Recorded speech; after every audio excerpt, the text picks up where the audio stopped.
Welcome to my YouTube channel. In this video, I will tell you how to remove objects from video without blur using CapCut. But before moving to the tutorial, it means a lot for us to subscribe to our channel and give us a thumb up. First of all, create a new project in the CapCut app. Add the video you want to remove the text from. This is my video, where I will remove the text.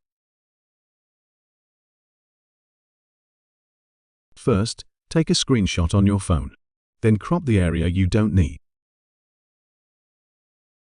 After that, download and install Object Remover on the PC.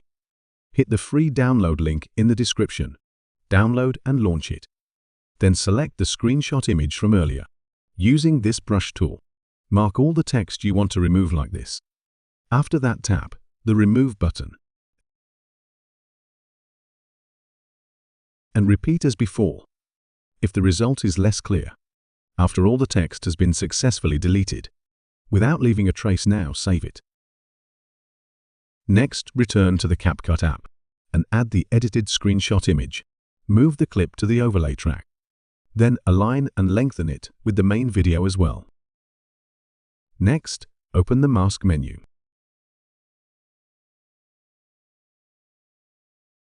Select the rectangle option. Then drag it to the text you want to remove, and also adjust the size until it covers the text perfectly. And yes, up here, you have successfully removed text from the video without blur using the CapCut and Snap Edit apps. Now let's see the end result. And okay guys, that's all I can show you in this video. Don't forget to like if you think this video is helpful. That's all from me, and thank you for watching.